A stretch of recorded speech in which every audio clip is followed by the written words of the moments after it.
सूर्य नारायण भगवान को स्टील के लोटे से या चांदी के लोटे से या पीतल के लोटे से या प्लास्टिक के लोटे से या कांच के बर्तन से जल चढ़ाने से आयु छिन्न होती है। क्या समाप्त होती है? आयु। और सूर्य नारायण भगवान को अगर तांबे के लोटे से जल दिया जाता है तो आयु की वृद्धि होती है, और दिन भर में अगर कोई काम अटकने वाला है तो वो काम का रास्ता खुल जाता है और शरीर की बीमारी समाप्त हो जाती है। शरीर की बीमारी समाप्त हो जाती है। 2 तारीख को नूतन संवत्सर प्रारंभ हो रहा है, नया वर्ष प्रारंभ हो रहा है। 2 तारीख नया संवत्सर नया वर्ष प्रारंभ हो रहा है। एक नियम बना लो कि हमारे शरीर को, क्योंकि दिन भर हम दुकान पे बैठे रहते हैं, नौकरी में लगे रहते हैं, सर्विस में लगे रहते हैं। अगर मुंबई, पूना, चेन्नई, मद्रास आदि अधिक बड़ी बड़ी सिटियों में लोग रहते हैं तो उनको ऑफिस जाना पड़ता है। सवेरे से जल्दी उठते हैं, काम करते हैं, दिन भर ऑफिस में लगे रहते हैं।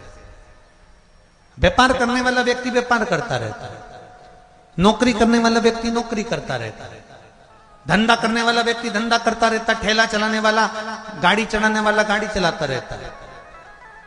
घर की माताओं को एक नियम नए संवत्सर से चालू कर देना चाहिए। क्या नियम? क्योंकि जान है तो जहान है। बोलो सही है कि गलत है?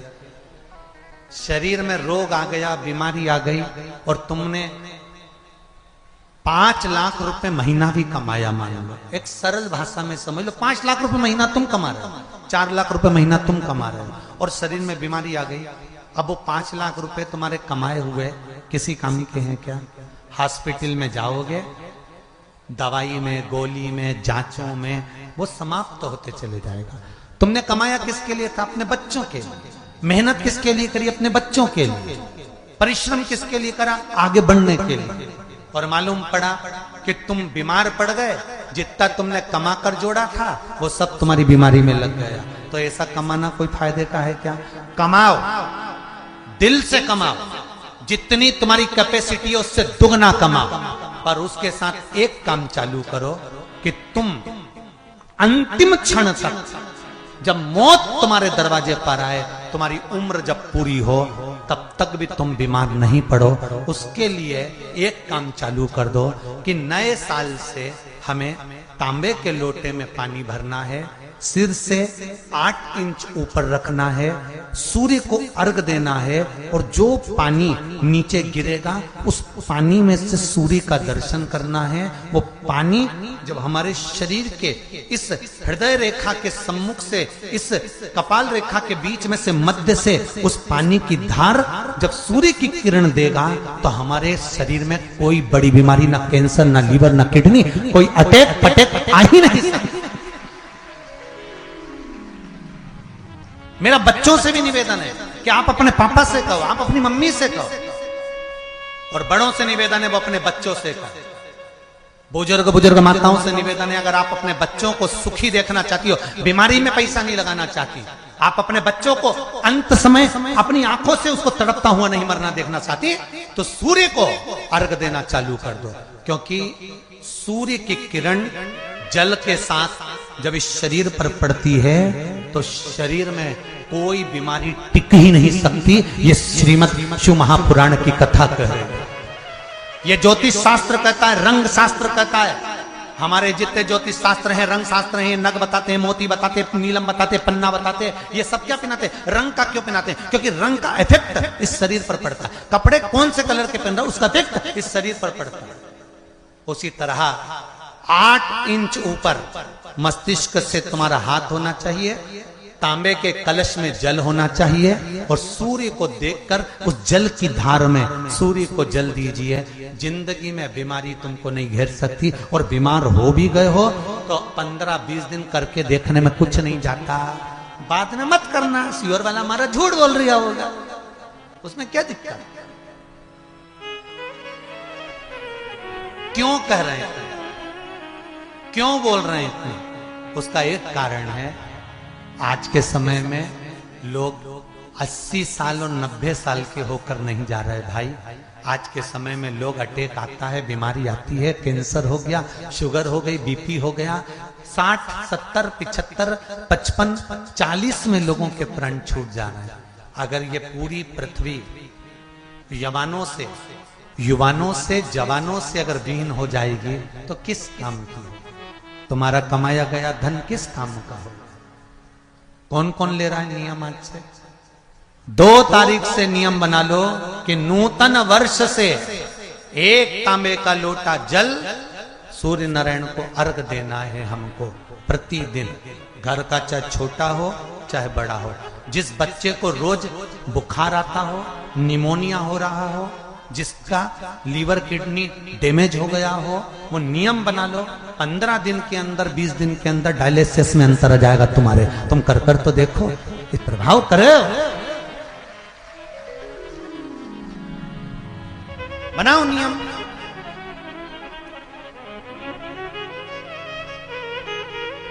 कैसा नीला कलर का पुष्प होता है, देखो छोटा है थोड़ा हमारे हाथ में, ये फूल का बेटा है, ठीक है, पूरा फूल नहीं है, ठीक है,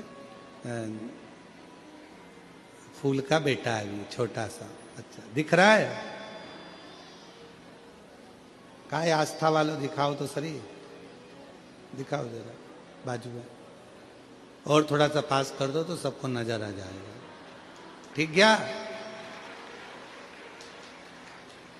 शंख पुष्पी, अपारिजात भी बोला जाता है इसको, ठीक है। हर हर विराजो विराजो। तो एक पुष्प अपन कहते हैं हमारे भगवान देवादिदेव महादेव को, भगवान शंकर को बड़ा प्रिय है ये पुष्प। अब किसी से पूछा जाए, आप कह रहे हो कि शंकर भगवान को ये नीला फूल, ये शंख पुष्पी भगवान शिव को इतनी प्रिय क्यों है, भगवान शंकर को इतनी प्रियता क्यों है? कोई से पूछे तो वो बताए चाहे ना बताए, पर शिव महापुराण का संवाद कर रहे हैं। कंठ में स्वयं मां जगत जननी ने 10 विद्या में से एक मां को याद किया, और मां तारा का एक स्वरूप मां सरस्वती के रूप में विराजमान हो गया। कंठ में रहने से विष की तपन के कारण, कंठ में रहने से विष की तपन के कारण उनका स्वरूप नीला पड़ गया।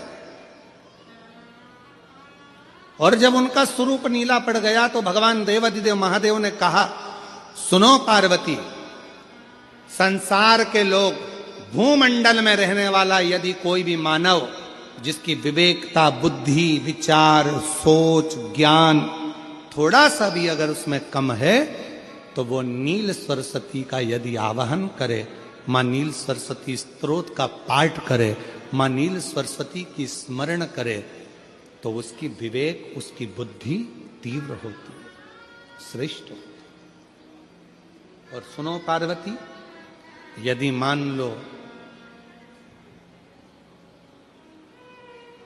कोई नील सरस्वती का स्तोत्र का पाठ नहीं कर पाए, आराधना नहीं कर पाए, साधना नहीं कर पाए, स्मरण ना कर पाए, अगर कोई बच्चा एक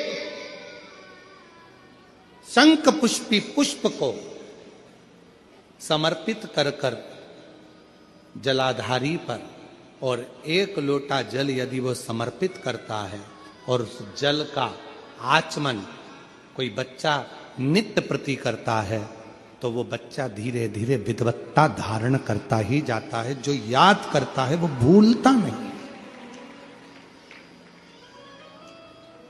ये मां नील सरस्वती की कथा है।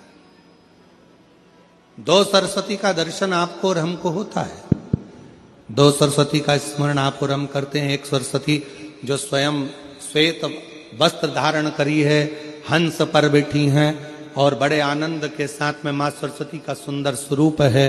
पर एक सरस्वती ऐसी हैं जो नीला उनका स्वरूप है और नील सरस्वती के रूप में उनकी पूजन होती है। माँ नील सरस्वती।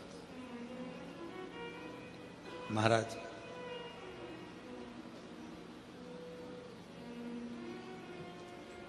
जैसे कोई कोई बच्चे ऐसे होते हैं कि जन्म लेने के बाद में उनकी राल टपकती रहती है, विद्वान नहीं हो पाते, पलंग पर पड़े रहते हैं, पांव हाथ काम नहीं करते हैं और डॉक्टरों का इलाज चलता रहता है पर वो रिटर्न नहीं आ रहा है। ये इनको बढ़ाओ ना। बच्चों की मुख से राल टपकती रहती है, विद्वत्ता नहीं रहती, माइंड थोड़ा सा कमजोर होता है और शरीर भी उनका थोड़ा शिथिल रहता है। शरीर तो कई लोग कह देते हैं कि ये बच्चा थोड़ा जल्दी जन्म ले लिया इसलिए ऐसा हो गया, प्रीमेच्योर हो गया, ऐसा हो गया, वैसा हो गया। दवाइयाँ भी चलती हैं, इलाज भी चलता है पर उसका कोई लाभ नहीं मिल पाता और वो बच्चा पलंग पर पड़ा रहता है, राल टपकती रहती है, बुद्धि काम नहीं करती। छोटे छोटे भले वो 20 साल का हो गया पर 8-10 साल के बच्चों जैसी उसमें विवेकता होती है, बुद्धि होती है। मेरा निवेदन है उन माताओं से, थोड़ी मेहनत आपको करना पड़ेगी उस बच्चे के लिए।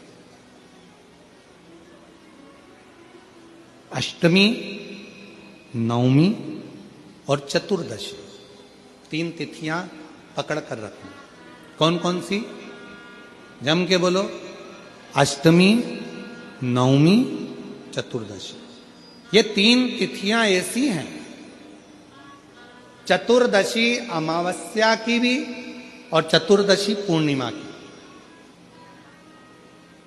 अष्टमी नवमी अमावस्या की भी और अष्टमी नवमी पूर्णिमा की। ये वो तिथियां हैं जिन तिथियों में मां नील सरस्वती का स्तोत्र का पाठ कर कर एक शंख पुष्पी पुष्प, एक अपारिजात का पुष्प जलाधारी पर रखकर 7 बार अगर जल का पात्र से जल चढ़ाया जाए और उसी जल को कटोरी में झेल लिया जाए, उस जल को 3 दिन तक लगातार यदि सुबह दोपहर शाम रोज उस बच्चे को देना चालू करिए, उसके हाथ पैर भी काम करना प्रारंभ करेंगे, उसकी बुद्धि भी काम करना प्रारंभ करेगी।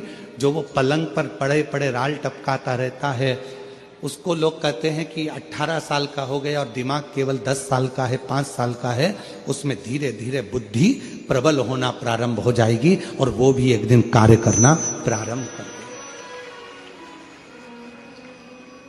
जिसको प्रीमेच्योर बच्चे भी कहते हैं। लोग कहते हैं ये बच्चा जल्दी हो गया था, ये बच्चा बीमार पड़ गया था, बचपन में इसको कोई इंजेक्शन ऐसा लग गया था, बचपन में ऐसा हो गया था, बचपन में वैसा हो गया था, गर्भाशय का जल उसके मुख में चले गया था, तो ये बच्चे की ऐसी गति हो रही है।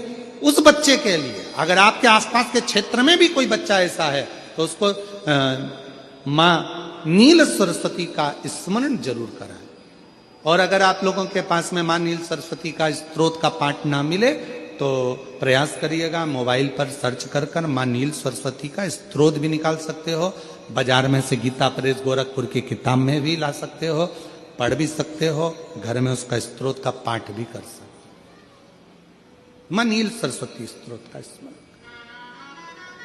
और बड़े भाव के साथ करें स्मरण। और कोई कोई माताएं कह देती हैं, कोई बच्चा कह देता है मम्मी मुझे याद नहीं होता, याद करता हूं परीक्षा हॉल में जाकर भूल जाता हूं, मैं कुछ पढ़ता हूं बाद में जाके भूल जाता हूं, स्मरण में नहीं रहता। तो उनसे भी निवेदन है, आप मां नील पाठ नहीं पढ़ सकते, स्तोत्र नहीं कर सकते, संस्कृत में नहीं पढ़ सकते, तो मां नील सरस्वती के नाम से अष्टमी, नवमी और चतुर्दशी के दिन एक शंख पुष्पी पुष्प को, नीला कलर का जो फूल होता है बेल में लगा होता है, जो शिव जी को अति प्रिय होता है, उस पुष्प को आप जलाधारी पर रख दीजिए। जलाधारी जानते हो ना सब लोग, शिवलिंग पर नहीं, जलाधारी पर रख दीजिए और जल चढ़ाना 7 बार प्रारंभ करिए। बाबा देव अधिदेव महादेव आपको याददाश्तता में प्रवर करेगा। परीक्षा हॉल में जितना तुम याद कर कर गए हो, अच्छी मेहनत कर कर गए हो तो भूलोगे नहीं, तुम्हारी बुद्धि तीव्र होती चली जाएगी, प्रबल होती चली।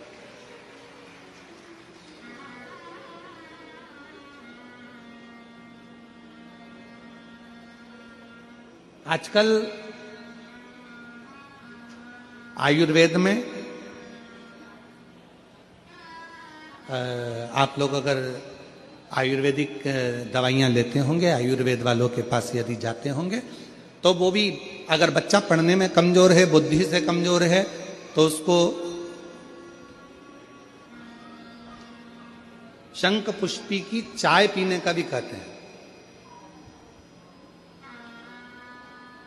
बाजार में आती होगी शायद, है? भैया कह रहे हैं कि बाजार में वो चाय भी मिलती है, नीली चाय। महाराज याददाश्ता के लिए, उसको प्रबल करने के लिए लोग शिव कथा कर रही है। कौन सी सरस्वती? जम के बोलो, जम के जरा, पूरा तो नाम बोलो। मां नील सरस्वती। तुमने डायरेक्ट कह दिया नील सरस्वती। मां कौन लगाएगा? मां है ना अपनी, तो उसका संबोधन पूरा होना चाहिए। कौन सी सरस्वती? मां नील सरस्वती का स्मरण सुख देता, आनंद देता। कितना सुंदर का है। कोई व्यक्ति व्यसन में डूबने लगा, अपना लड़का, अपना बेटा जिसको आप मदिरा के नशे में देखना नहीं चाहते, अपना बेटा, अपना बच्चा जिसको आप व्यसन में नहीं देखना चाहते, और सूचना मिल रही है कि वो व्यसन कर रहा है, नशा कर रहा है, के परेशान हो गए, नशा मुक्ति केंद्र में छोड़कर आ गए, वो नशा छोड़ने को ही तैयार नहीं है। तब नंदी का जो पैर उठा हुआ होता है, उसी पैर के पास में एक छोटी सी कटोरी में जल रखा जाता है। छोटी सी कटोरी में जल, उसमें एक बेलपत्र डाल दिया जाता है। महाराज, जब आप शिव जी के मंदिर में जाओ, नंदी के उस चरण के पास में कटोरी में जल रखेंगे बेलपत्र डालकर, और अपना जो एक लोटा जल लेकर आए हो वो शिव जी को चढ़ाओगे, प्रार्थना करोगे। जल चढ़ाने के बाद आप जब वापिस आओगे, उसी कटोरी को, जो बेलपत्र रखा हुआ जल है, उसको लेकर आइए, और जो व्यसन में डूबा हुआ व्यक्ति है, जो बच्चा नवयुवक नशा नहीं छोड़ रहा है, उसको धीरे धीरे रोज प्रतिदिन वो जल थोड़ा थोड़ा रोज का देना प्रारंभ करिए। धीरे धीरे उसको व्यसन से नफरत होने लगेगी और वो छोड़ना प्रारंभ कर देगा। व्यसन का कितना भी ग्रसित होगा, वो धीरे धीरे धीरे धीरे उसको छोड़ देगा। नशे, ये नंदी का एक चरण जो ऊपर होता है, धर्म का चरण, ये कोई साधारण चरण नहीं है नंदी का। ये नंदी का कोई साधारण चरण नहीं है।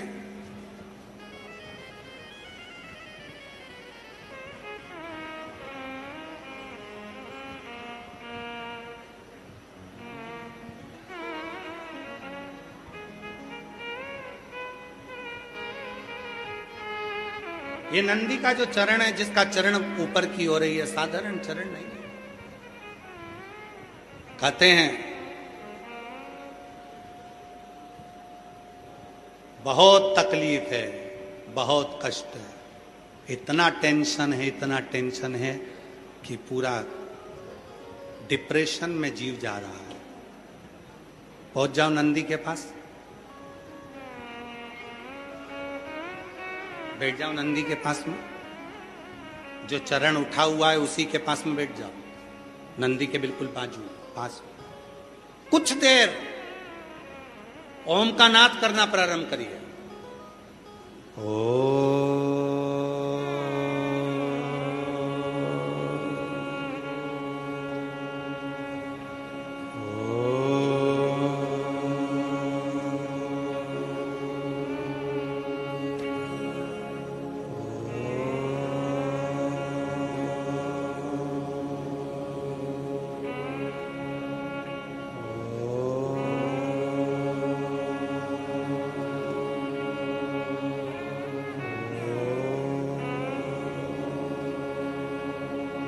जब हम नंदी के चरण के पास में बैठकर ओम का नाद करते हैं, अभी अभी आप 2 क्षण के लिए अगर आपके आमने सामने से कोई नहीं जा रहा हो तो आप बड़े प्रेम से, बहुत भाव के साथ अपना सीधा चरण थोड़ा सा खड़ा करिए, जितने जमीन पर बैठे हैं वो 2 क्षण के लिए बस कर देखिए। 2 क्षण के लिए सीधा चरण आगे करो और 5 बार ओम का नाद कर देखिए।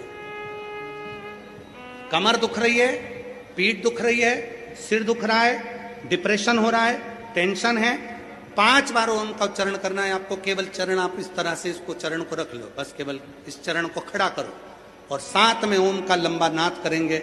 सब साथ में बोलेंगे, सबके मुख से शब्द निकलना चाहिए और अच्छा लंबा स्वर निकलना चाहिए, अच्छी आवाज निकलना चाहिए, एकदम गुप्त चुप रहकर नहीं, लंबा स्वर।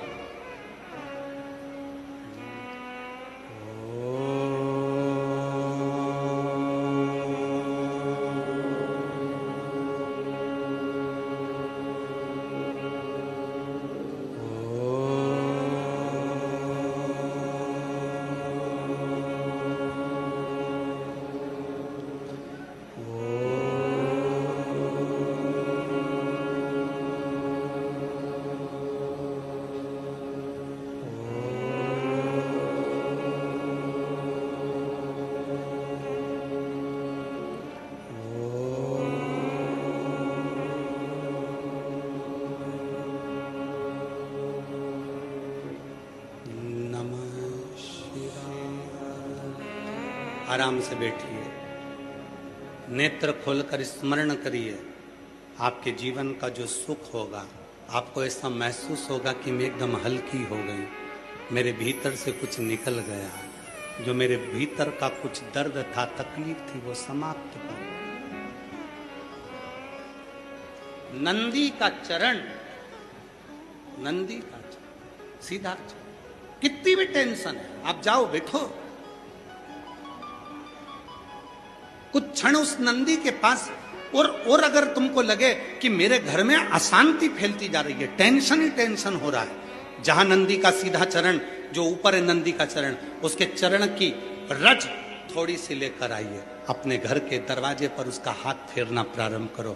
धीरे धीरे धीरे धीरे शांति महसूस। नंदी और शिवलिंग के बीच में एक सोम सूत्र होता है, वो सूत्र बंधे होने से नंदी से करी गई प्रार्थना शिव क्षण भर में सुन लेते हैं और हमारे दुखों को समाप्त करना प्रारंभ।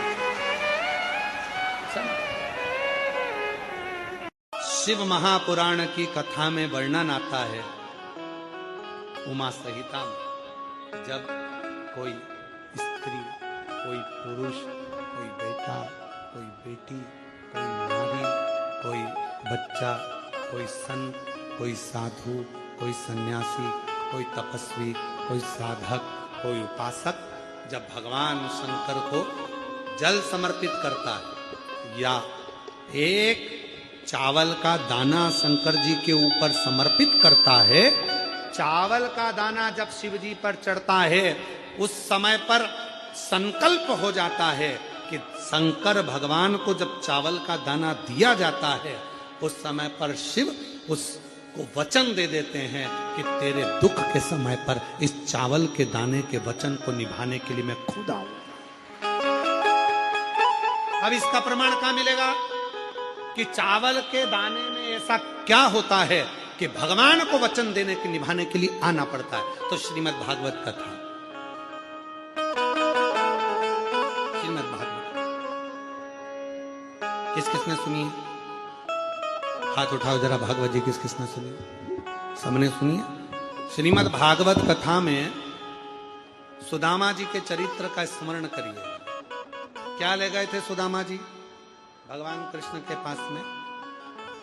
तंदूल, चावल।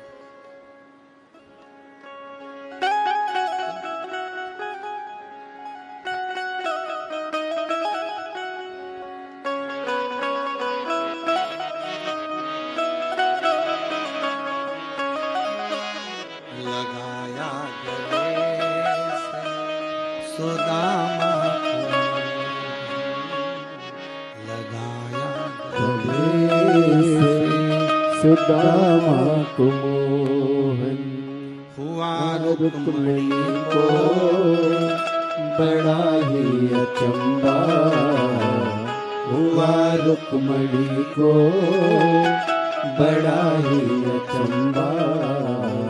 ये मेहमान कैसा अजीबा गया है, ये मेहमान कैसा अजीबा गया है। क्या लेकर गए थे? तंदुल नहीं था खुद के घर में, पड़ोसी से मांग कर लिया।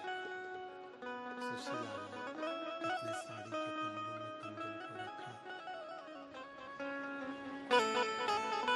जब साड़ी के पल्लू में तंदुल को रखा तो तंदुल के वजन के कारण साड़ी फट गई, तंदुल नीचे गिर गया। सुशीला ने साड़ी के 4 भाग कर लिए और तंदुल को बटोर कर उसमें रख लिया।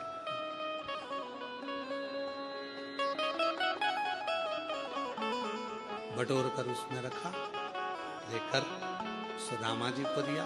सुदामा जी ने बाजू में दबाया, लेकर चल दिया।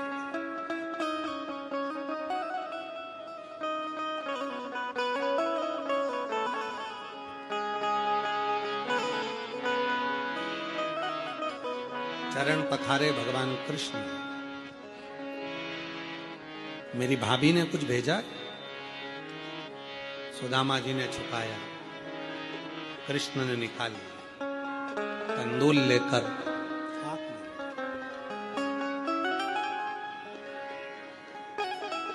तीन लोक का राज्य सुदामा जी को दे दिया। एक, केवल एक चावल का दाना जब शंकर भगवान को चढ़ता है तो 3 वचन शिव जी दे देते हैं। 3 वचन एक चावल के दाने पर, एक बेलपत्र पर, एक पत्र पर।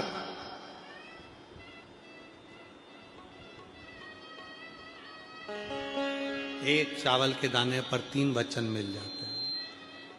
जैसे ही शिवलिंग के ऊपर आखा, आखा जानते हो ना आप लोग, क्या बोलते हैं इधर महाराष्ट्र में? आखा, पूर्ण, अक्षत। एक चावल का दाना आखा, खंडित नहीं है, पूर्ण आखा अक्षत जब शिव को समर्पित किया जाता है, वो एक चावल का दाना 3 वचन को दे देता है। शिव कहते हैं, तूने मुझे जो अक्षत दिया है, ये आखा चावल का दाना जो तूने मुझे दिया है, मैं भी तुझे मृत्यु की सैया तक पूर्ण रखूंगा, तुझे तड़पने नहीं दूंगा। दूसरा वचन देते हैं भोलेनाथ एक चावल के दाने से।